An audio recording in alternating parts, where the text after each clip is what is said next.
I read it. Long-time lurker, first-time poster, and I honestly never thought I'd be writing something like this. Throwaway account for obvious reasons.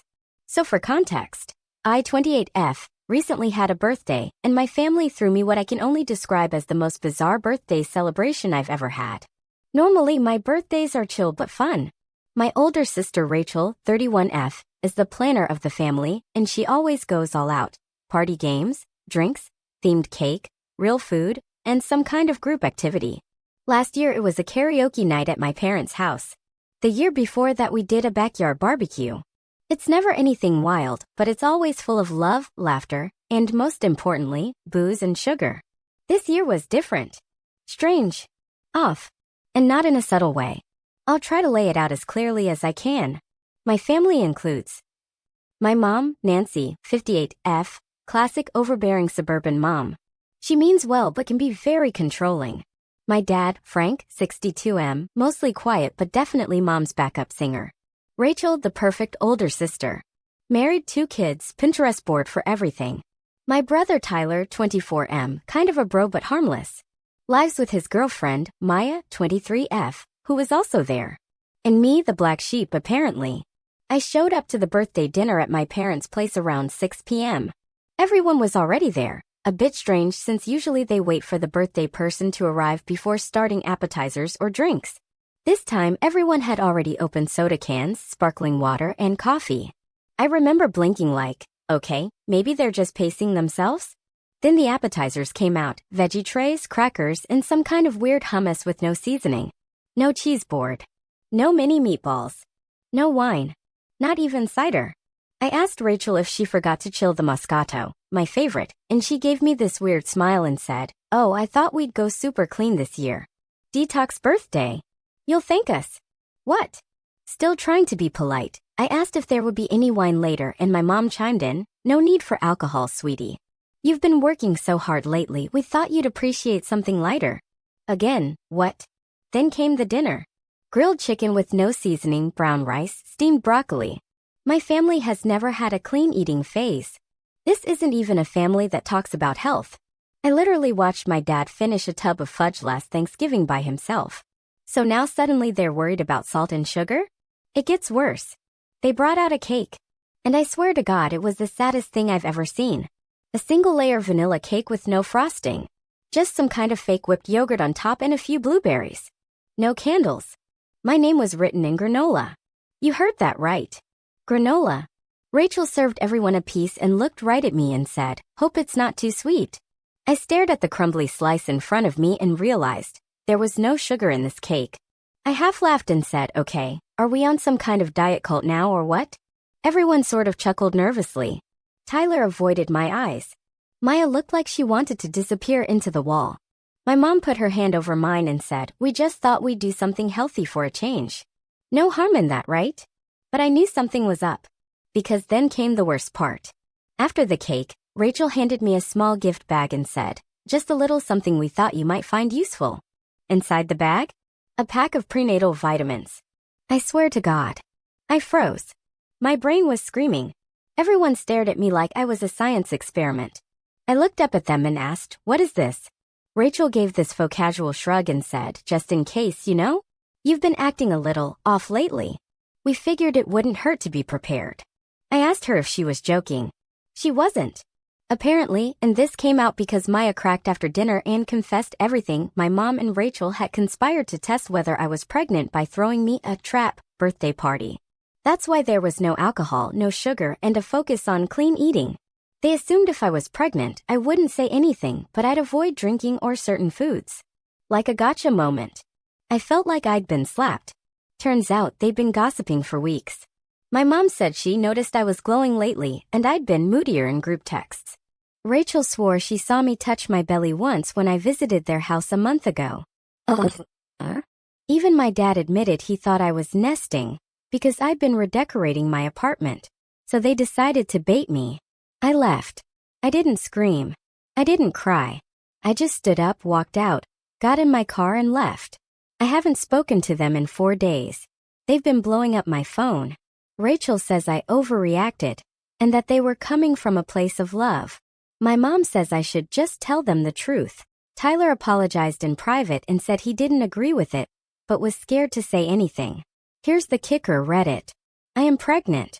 But it's not what they think. I'm a surrogate. I've been working with a reputable agency for the last year. I passed all the psych screenings, I signed all the contracts, and I matched with a couple from out of state who couldn't have kids. I'm being paid well, and everything's by the book. I'm just the oven for someone else's bun. I hadn't told anyone because I wanted to wait until I was in the second trimester and clear of all risk. Also, frankly, I knew my family would make it about them. I didn't want drama. Too late. Now that they know, because apparently Rachel checked my Instagram and saw me following a few surrogacy accounts, my bad. They're demanding I cancel the contract. My mom says it's unnatural and a betrayal of motherhood. Rachel says I'll bond with the baby and regret giving it up. My dad hasn't said much, but he did text me. This isn't the right path. So now I'm stuck.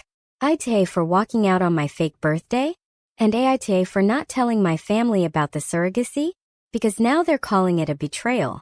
And I'm honestly wondering if I'm the problem here. So after I walked out of my birthday ambush, I went completely dark, turned off read receipts, ignored the group chat. I needed time to breathe, think, decide if I even wanted these people in my life anymore.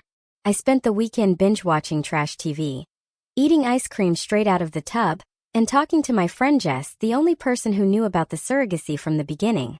Monday morning I went to my appointment, standard 13-week checkup. Everything looked good. The baby, not my baby but the baby I'm carrying, is healthy. The agency counselor reminded me that around this point, it's normal for people in my life to start asking questions. I told her questions would be an improvement over psychological warfare disguised as a birthday party. That evening, I came home to find my mother waiting outside my building. Just standing there, clutching her purse with that same pinched expression she wore when she caught me skipping Sunday school at 14. And next to her, Father Patrick. From our old church. No, I'm not kidding. I froze on the sidewalk. I thought for a second about turning around and walking away, but my mom spotted me too fast. She gave this overly sweet, guilt-drenched smile and said, "Sweetheart, I thought we could talk. In private. Somewhere quiet." Father Patrick nodded solemnly. "Hi, Emily. You've been on my heart." I couldn't even speak for a second. I just gestured toward the door and led them upstairs. The moment we stepped into my apartment, my mom started scanning everything with judgment eyes. She even sniffed the air like she expected to smell incense or sin. I didn't offer drinks. I didn't sit. I just stood there and waited. Then she dropped the bomb. "We know everything," she said. "Rachel told me what she found on your Instagram. And Maya confirmed it. Emily, you're selling your body to strangers. That's not okay." I blinked. "Selling my? Mom, I'm not. This isn't OnlyFans. I'm a surrogate. It's a legal signed contract. I'm helping a couple who couldn't have children." Father Patrick stepped forward. "But at what cost, my child? This path. It's not just unnatural. Spiritually dangerous. You're binding your soul to a child that will be ripped from you." I laughed. I actually laughed, which probably didn't help the situation. No one is ripping anything. This is a medical process. Everything is clear. I'm a carrier. That's it. I'm not the mother. I'm not attached. My mom pulled out a photo album. I swear to God. She had printed pictures of me from childhood. Me holding dolls. Me with my kindergarten teacher. Me hugging Rachel at her baby shower. "You've always been maternal," she said softly. "Even when you were little. You were made to be a mother. But not like this. Not by giving away part of yourself to strangers." I looked at the album, then back at her. "I'm not giving away anything. It's not my child." "You're carrying it," she snapped. "It's growing inside of you. Don't you see what this is doing to your soul?" Then she started crying. Father Patrick tried to pray over me. I interrupted. "Mom, stop. You and Rachel threw me a fake party to try and trick me into confessing. You violated my privacy, humiliated me, and now you show up at my home uninvited with a priest? Do you even hear yourselves?" She didn't answer right away. Just sniffled and looked at the album in her lap. Finally she said, "You could still stop. You're barely 3 months. It's not too late. We'll help you." We'll even adopt the baby if you can't bear to raise it. I swear I felt the blood drain from my face. You think I'm keeping it? I said slowly. She nodded like it was the most obvious thing in the world. Of course. You'll bond. You'll feel it kick. And then it'll be too late. You'll realize this was a mistake, and then what? You'll hand it over to strangers? You'll feel that hole in your heart forever. I won't let you do that to yourself. I stepped back. I'm not the one making this about me. You are. This child belongs to two loving people who've waited years for this. I'm just a part of the process. A facilitator. That's all. Father Patrick tried again. Emily, we're not your enemies. But the path you're on, it's selfish. You're chasing money instead of God's plan. That hit a nerve. Money, I said. Let me tell you about money, Father. My student loans are in the 6 digits. I work 2 jobs to make ends meet. Rachel married rich. Tyler's living rent-free. Meanwhile, I'm the one your good little family always treats like a burden. I found a way to help people and finally take care of myself. And now I'm selfish? Silence. My mom stood up and started pacing. You're not the only one who has feelings, Emily. You didn't even tell us. You lied by omission. No, I said flatly. I protected myself. I knew how you'd react. And I was right. Then she said something that changed everything. We talked to a lawyer. My stomach dropped. What? She looked me straight in the eye. We asked about contesting surrogacy contracts. We wanted to know what legal options would be available if you changed your mind. You might not be thinking clearly now, but once that baby is born, your instincts will kick in. I was speechless, furious, betrayed. You've called a lawyer? I whispered. Are you planning to sue the couple I'm working with? She didn't answer directly. She just said, if it comes to that, we'll do what's right. I told them both to leave. I had to say it 3 times before my mom finally grabbed her purse. Father Patrick looked at me like I was possessed. My mom said, we love you, sweetie. We're just trying to save you from yourself. And then they left. I didn't sleep much after the visit from my mom and Father Patrick. I kept replaying the conversation over and over in my head, the lawyer, the priest, the photo album, like I was some cult member who needed reprogramming. The part that stuck with me the most, though, was what she said at the end. We're just trying to save you from yourself. Save me? From what? Independence. By Wednesday, the family group chat had gone radioactive. Rachel posted a long, preachy paragraph about family values and how I was disrespecting motherhood by treating it like a business transaction. She actually used that phrase, business transaction, as if I were handing over a briefcase instead of growing a literal human being for a couple who desperately wanted one. Tyler DM'd me separately and apologized again. He said things were blowing up behind the scenes. Apparently, my mom had told everyone in the extended family. My Aunt Lorraine texted me a Bible verse. My cousin Melissa offered to set me up with her healer friend, who specialized in womb energy. Someone even messaged me from a burner Instagram account with pictures of premature babies and captions like, this could be yours. I was in the twilight zone, but I still hadn't spoken to Rachel directly. Until Friday. She called me from her minivan. I could hear her kids screaming in the background and the unmistakable clink of Starbucks cups in the cup holder. She didn't even say hello. You need to come over for dinner tonight, she said. I paused. Why? Because we need to talk. Everyone will be there. It's time to work this out. I almost said no. Every bone in my body screamed bad idea. But some part of me, maybe the same part that kept trying to believe my family wasn't completely off the rails, said yes. I showed up around 6:30. Rachel's husband, Jeff, gave me a tight-lipped smile and disappeared into the garage. The kids were in the living room, glued to Bluey. The house smelled like marinara and confrontation. My mom and dad were already at the table. There were no hugs. No, happy to see you. Just plates of food and that thick tension you can practically chew. I sat down. Rachel served everyone and said, we're going to talk like adults. No yelling. No storming out. My mom folded her hands like she was leading a prayer. Emily, we've had some time to think. And we've decided this can't go on. I raised an eyebrow. We've decided? Rachel nodded. Your family. And family means support. But it also means accountability. You're doing something dangerous, emotionally, physically, spiritually. And whether you admit it or not, it affects all of us. I stared at her. How exactly? The embryo inside me isn't even genetically mine. The parents are in another state. I'm not asking you for money or help. That's not the point, my dad said quietly. You're carrying life. And when there's life, there's responsibility. I looked at him like he had 3 heads. You mean their responsibility? I'm the carrier, not the parent. There's a legal contract signed by both parties. I'm not keeping the child. That's not up for debate. Then Rachel hit me with it. Then here's the deal, she said. You can keep going with this contract, give away that baby, and walk away from us. I blinked. Excuse me. You heard me, she said, cold as stone. If you go through with this, we can't support it. We can't condone it. The kids are too young to understand, and we don't want to explain to them why Aunt Emily gave a baby away like it was nothing. That's not the kind of message we want to model.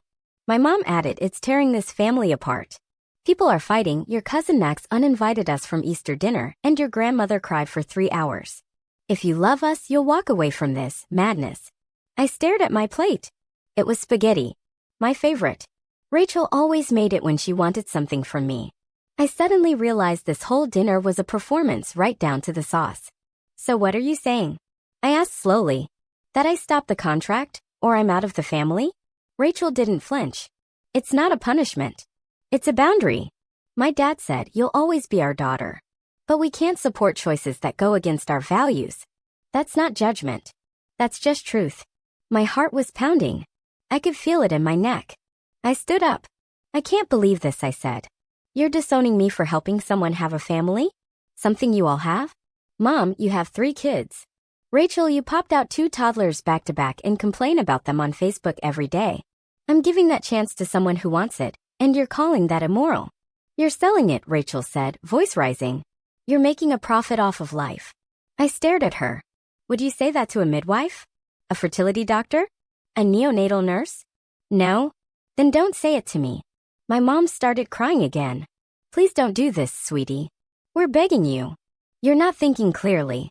I looked at all of them, my crying mom, my spineless dad, my self-righteous sister, and realized they didn't see me anymore.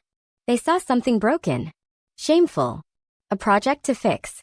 I picked up my purse. I won't be bullied, I said. Not by strangers, and sure as hell not by my own family. Rachel stood up too.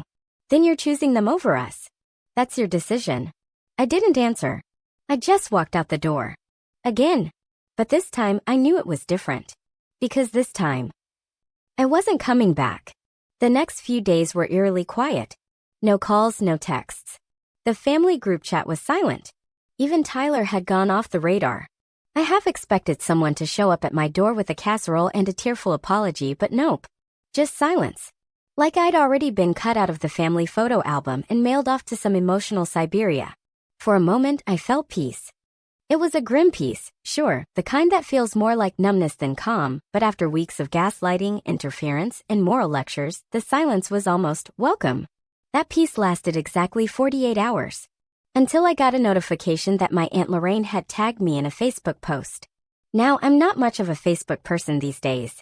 But that little red 1 on the bell icon just sat there, glowing like a landmine.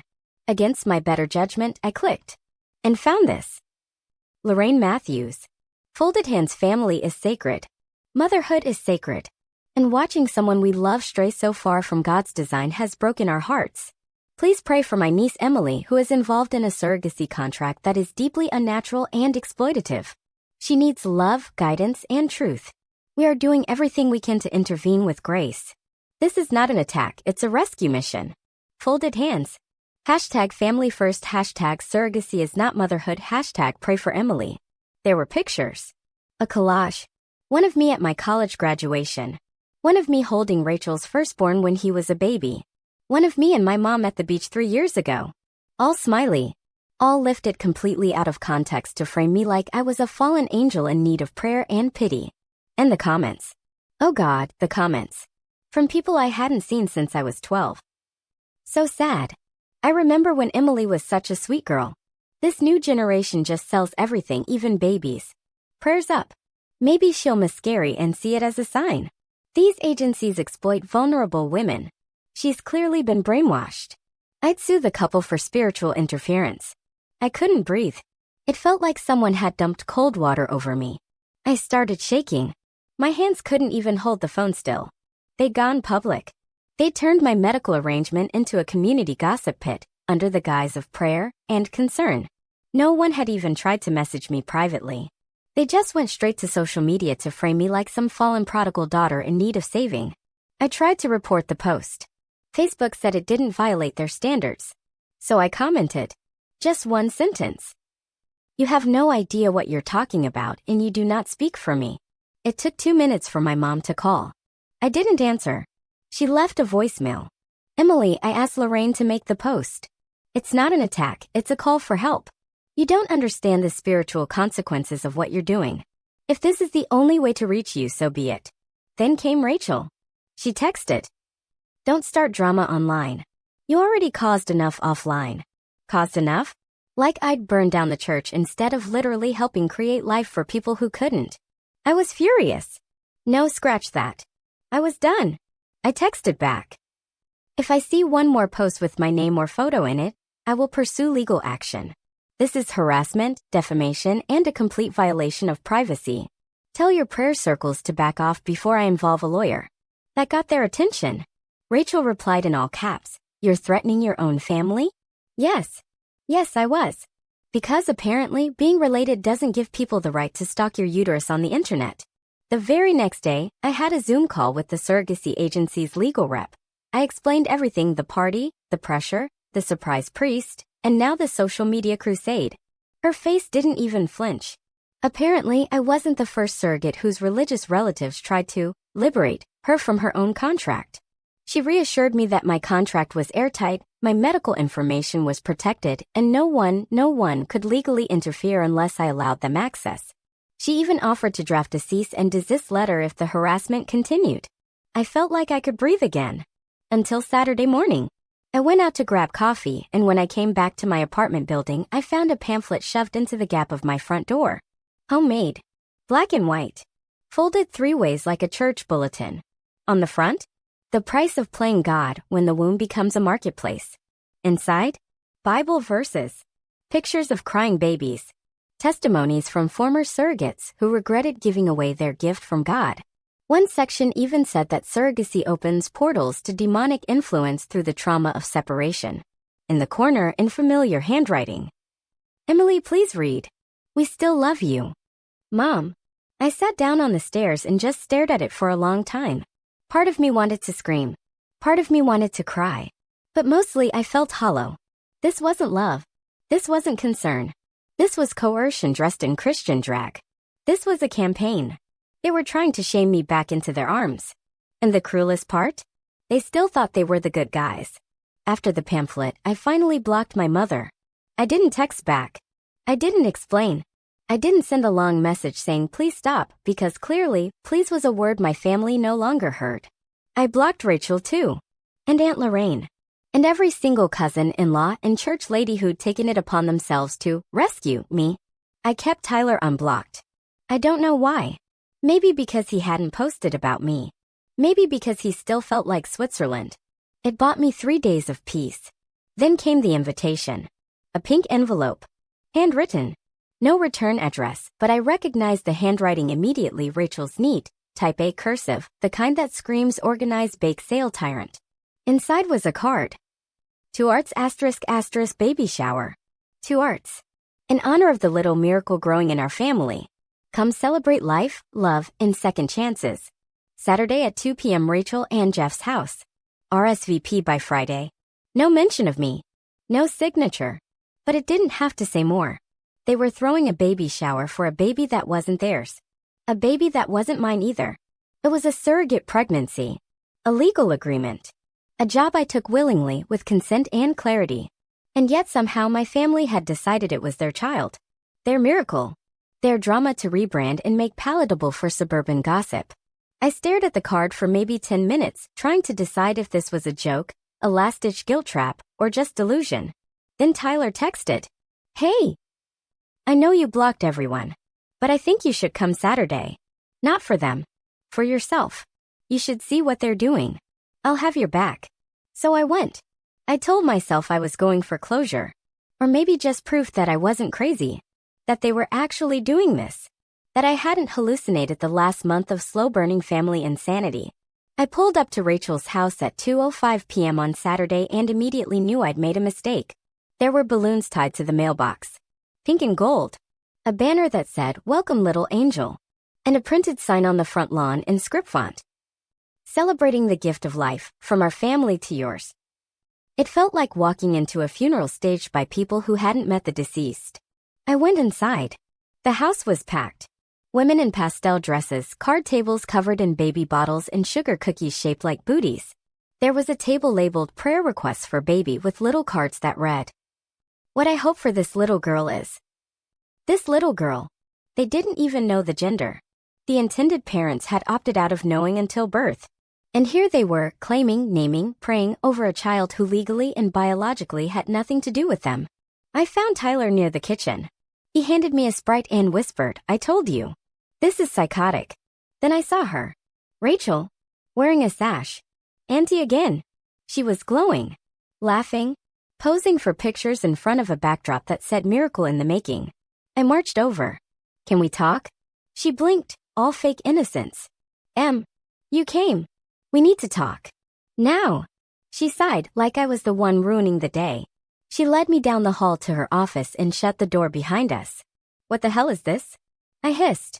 She raised an eyebrow. "A celebration. You're throwing a baby shower for a baby that isn't yours. Or mine. It's family," she said. "We're allowed to celebrate it." "No," I said, voice rising.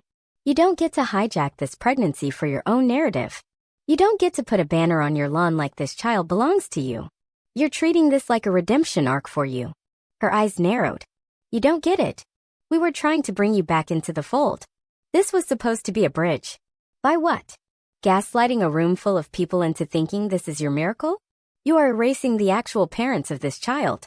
Rachel stepped forward, lowering her voice. "You don't know what this family needs.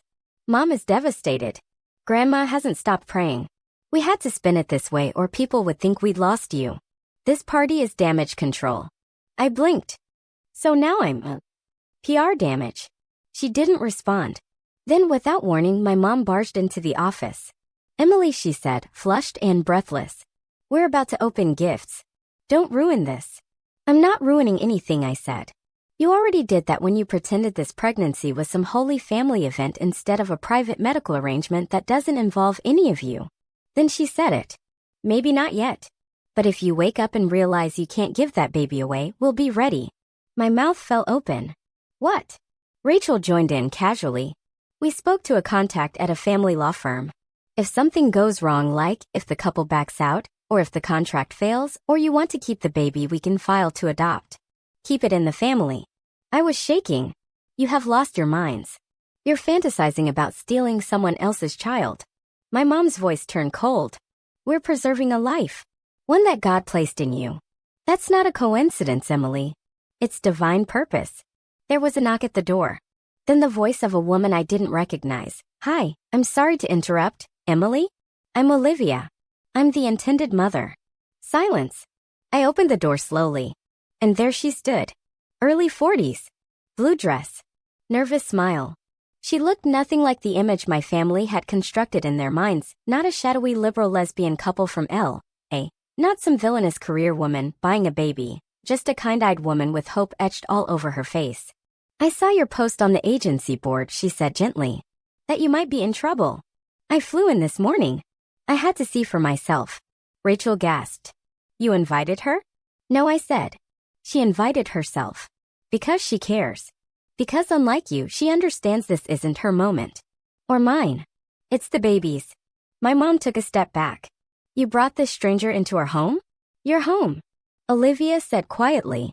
"This baby doesn't belong to you. With all due respect, you are not part of this process." Then Olivia looked at me. "If you want to walk away from this, we will support you. No pressure. No guilt. But if you want to go through with this, we will protect you from everyone, even your own family." I nodded. Just once. Then I turned to Rachel and my mother. "This is your moment," I said. "Your big scene. Your pink balloons and prayer boards and weaponized tears. Enjoy it. Because it's the last party you'll ever throw with me in the room." And I left. With Olivia. With dignity. And for the first time since the nightmare started. With someone on my side. The drive back from the baby shower was silent for the first few miles. Olivia didn't push me to talk, and I appreciated that more than I could say. The car hummed along, soft jazz on the radio, and for a moment, I felt like a normal person again. Just a passenger, not a symbol of moral failure or the centerpiece of some family crusade. She finally broke the silence. "You okay?" I nodded. "Getting there." She glanced over.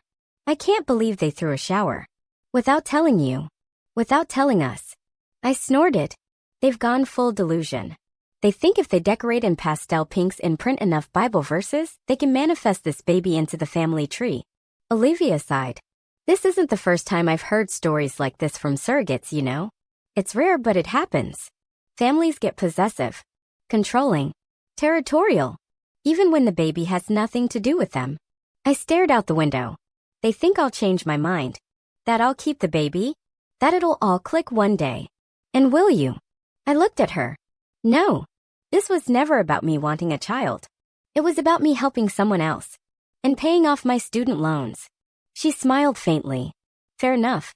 When we got back to my apartment, she walked me upstairs and gave me a hug, the real kind, the kind that doesn't come with strings or pamphlets. She didn't ask for updates or photos or ultrasound prints. She just thanked me. I didn't cry until she left. Not because I was sad. Because it was the first time in weeks someone treated me like a person, not a walking uterus or a wayward soul. That night, I did what I should have done weeks ago. I drafted a formal no-contact statement. No calls. No messages. No unannounced visits. No pamphlets, priests, or passive-aggressive cards. I sent it to my family by email. I CC'd Tyler because he was still Switzerland. And I made it very clear. Any further attempts to interfere with my medical process or contact the intended parents will be treated as harassment and handled legally. This includes digital communications, social media posts, third-party contact, or attempts to approach me in person. I am not pregnant with a family member. This child is not yours. It never was. If you truly believe in family values, prove it by respecting mine. Goodbye. Then I blocked all of them. Permanently this time. No, maybe later. No, they'll come around. Just done. A week passed. Then 2. No cards. No texts. No passive-aggressive flowers or scripture quotes in my mailbox. For the first time since this whole mess began, I started to feel free. Like I could breathe again. Like I could walk into a room without waiting for someone to sniff judgment in the air. I met with Olivia and her husband, Andrew, a few days later. We talked nursery colors. Delivery plans. I told them I didn't want to be present when the baby was handed over, not because I couldn't handle it, but because I wanted their moment to be theirs. They were kind about it. Respectful. Grateful. Like real adults. It almost felt surreal. How easy it was to function with people who understood boundaries. Then came the email. It landed in my inbox late Thursday night. Subject line. Important message regarding your surrogacy process. I opened it. It was from a lawyer. A different one than the agency had used. And it wasn't addressed to me. It was addressed to Olivia and Andrew. Dear Mr. and Mrs. Kingsley, our clients, Nancy and Rachel Foster, have expressed deep concern regarding the ongoing gestational arrangement involving their daughter, Emily Foster. In light of recent events and with full awareness of the emotional and spiritual trauma involved, they are formally requesting a review of the placement and custody expectations surrounding the unborn child. They believe the current arrangement was entered into under undue pressure and spiritual confusion and would like to be considered as alternate guardians should Emily withdraw from the contract post-birth. I read it 3 times before it sank in. They were trying to preemptively position themselves as potential custodians in case I had a mental breakdown or changed my mind. They'd actually written to the intended parents, behind my back, and presented themselves as concerned parties who might step in to raise the child in the event of emotional instability. It was disgusting. I forwarded the email to the agency. Within hours, their legal team fired back a cease and desist order. I was CC'd. There was no room for negotiation. This was interference. Meddling. Borderline coercion. But it didn't stop there. Olivia messaged me directly later that night. She was shaking. I could hear it in her voice. Emily, they showed up. My stomach dropped. What? At our hotel. They were in the lobby. They somehow found out where we're staying. Apparently, Rachel and my mother had approached them under the guise of a coffee meeting to clear the air. Rachel even brought a folder of concerns about me, screenshots from my old social media posts, half-baked claims that I was emotionally unstable, and a note from a pastor claiming I was under demonic influence. They were building a case. A character assassination. A backdoor custody grab. All to lay claim to a child that wasn't theirs. That wasn't even mine. I couldn't believe it. No, I could. I just didn't want to. The next morning, I filed for a restraining order. Against my mother. Against Rachel. I walked into court, signed the paperwork, and stood there shaking like a leaf. But I did it. And I meant it. They crossed the final line. This wasn't about love. It never was. It was about control. About ownership. About rewriting reality to fit their perfect family narrative, even if it meant bulldozing over mine. They didn't want the baby. They wanted me. Submissive. Soft. Shaped back into the daughter they could understand. And when they couldn't do that, they set fire to the story and tried to rebuild it without me. But not this time. This time, the bridge stayed burned. The morning after the restraining order filing, I woke up to a pounding headache and a single unread text. Not from a blocked number, not a burner, not even a church lady with a new account. It was from Tyler. I know you're done. But you need to know they're not. That was it. No context, no emojis, no punctuation. Just 6 words that made my stomach twist. I didn't respond. I couldn't. I had nothing left to give. Instead, I spent the next 3 hours at the agency's law office, going over the restraining order filings, clarifying the language, and reviewing Olivia and Andrew's security options. The agency was furious, not performative, real fury. Apparently, this level of escalation was rare, even in the Wild West world of family overreach and surrogacy horror stories. The lead attorney, Jenna, a sharp-tongued woman in her 50s with a silver bun and combat boots under her pencil skirt, leaned across the table and said, "They're not trying to save you. They're trying to discredit you. And it ends now." I nodded. I was tired of reacting. I was ready to act. That afternoon, I met Olivia and Andrew in their hotel suite, a quiet, tasteful place near the medical center, where they were staying during the final stretch of the second trimester. Olivia opened the door with a nervous smile. "Hey," she said, voice soft. "You look like hell." "Feel like it," I replied. "But I'm upright, so that's something." Inside, Andrew stood near the window, arms crossed. His face was unreadable. "We need to talk," he said. I nodded slowly. I figured. He gestured toward the couch. We all sat down. Then he pulled out a folder. "I want to be completely honest with you," he began. "We've had serious conversations with the agency. About you. About your family. About the risk." I didn't flinch. "I get it. You're worried." He opened the folder and showed me the printed email from my mother's lawyer, the one that implied I might be unstable, spiritually compromised, even dangerous. "She's trying to poison the well," I said flatly. "Convince you I'll have some breakdown and hand the baby over to her instead." Andrew nodded. "And it's working. On the legal side. Temporarily." My heart sank. "Wait. What do you mean?" Olivia jumped in quickly. "Not like that. The contract's still solid.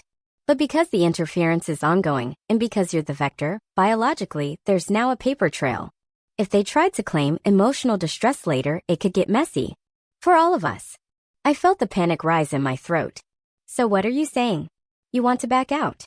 "No," Andrew said, voice hard. "We're saying we need a firewall. We need certainty." He passed me another sheet. A modification clause. A document that would officially grant exclusive legal medical guardianship to Olivia and Andrew over all decisions regarding the pregnancy from here forward, including hospital plans, delivery room arrangements, and the right to restrict anyone from being present at the birth. It also granted them sole custody from the second the baby left my body. Not a minute later. I stared at it. The ink. The weight. The finality. Then I asked the only question I could. "Will that protect the baby from them?" "Yes," Olivia said. "Legally, entirely. They'll be locked out. For good." I signed without hesitation. And just like that, the last thin string between my body and my family snapped. The fallout was fast. 3 days later, I got a voicemail from Rachel, screaming, crying, incoherent. She'd found out through someone at her church that the agency had cut off all rights and was burying the truth. Then my mom emailed me a letter, scanned, 3 pages long, all in cursive. I didn't read most of it, but the last line stuck with me. You're making a mistake you'll never undo. That child will know it was born into betrayal. I archived it without replying.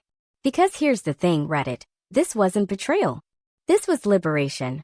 The moment I signed that paper, I felt something inside me shift, not motherly instinct, not regret, but peace. Like I'd finally taken control of my own damn story. That weekend, Olivia invited me to their nursery prep. They were transforming the sweet spare room into a mobile nursery, complete with a rented bassinet, bottles, and an absurd number of elephant-themed onesies. It was warm, real, full of love, but also awkward. Andrew pulled me aside at one point, away from the baby clothes, and asked me, "Do you ever think about the future?" After this, I shrugged. "You mean like, will I want contact?" He nodded. "You don't have to.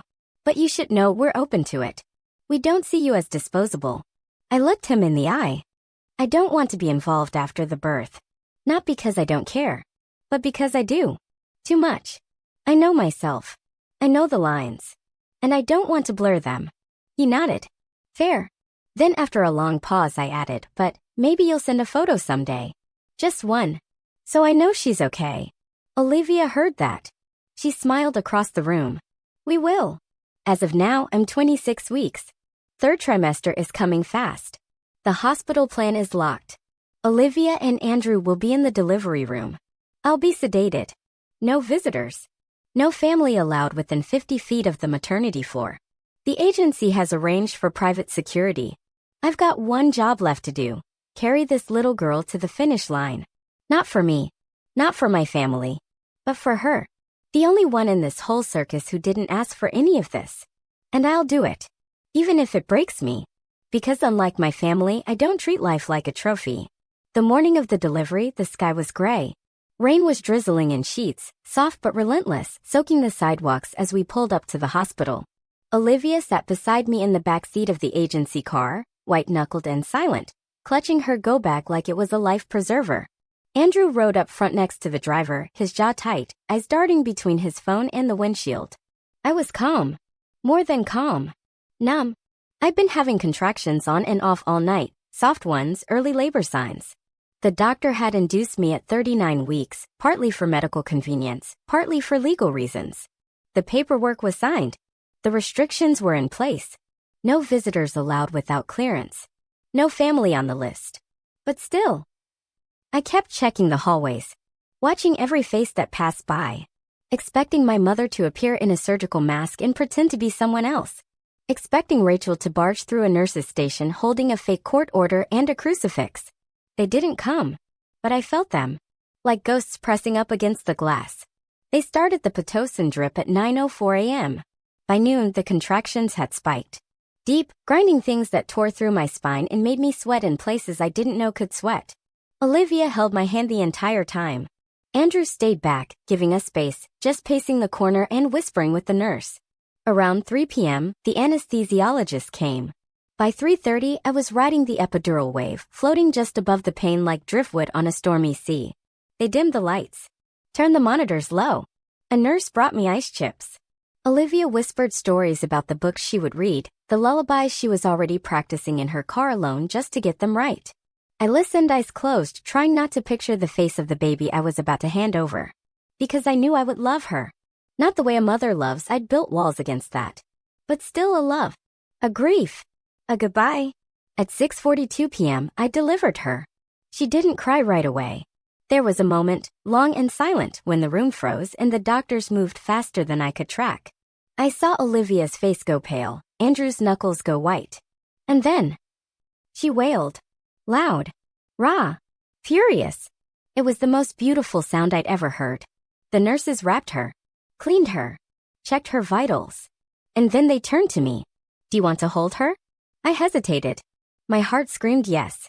But my mouth said no. Give her to Olivia. They placed her in Olivia's arms. And I watched something holy happen. Not in the religious sense. In the human one. That moment when someone meets a part of their soul they thought they'd never find. Olivia crumbled. Right there in front of the machines and wires and blood. She whispered, "Hello, little light," and cradled her like she'd always known her. Andrew stood beside them. One hand on Olivia's shoulder. One brushing the baby's tiny fingers. It was perfect. And it had nothing to do with me. They left the room after an hour. The nurses gave me privacy. I turned my head to the wall and cried, not loud sobs, just a quiet, endless stream that soaked the pillow until I passed out. The next day I was discharged early. At my request. The agency had a private driver ready. Olivia and Andrew had already moved to a different hospital wing. We didn't say goodbye. It wasn't necessary. I'd given them everything. They'd given me a reason to be proud of myself for the first time in a long time. When I got home, there were 3 letters waiting in my mailbox. One from my mom. One from Rachel. One from Tyler. I burned the first 2. I read the last one. I don't know what to say. I stayed out of it because I didn't want to lose you too. But I see now that silence was just cowardice dressed as peace. I should have defended you. Should have told them to back off. I'm sorry. If you ever want to talk, I'm here. No judgment. Just your brother. I didn't respond. Not yet. But I didn't block his number either. 3 weeks later, a package arrived. No name. Just a soft brown box. Inside, a framed photo. A sleeping baby girl. Wrapped in a yellow blanket. A handwritten card tucked behind the frame. She's safe. She's loved. She's everything we hoped for. Thank you for choosing to be the beginning of her story. Oh, and I stared at the photo for a long time. My hand over my belly. Now soft. Empty. Free. I didn't feel regret. Or longing. Or even loss. Just a kind of quiet power. Like I'd walked through fire. And kept walking. Am I the asshole? No. Not even close.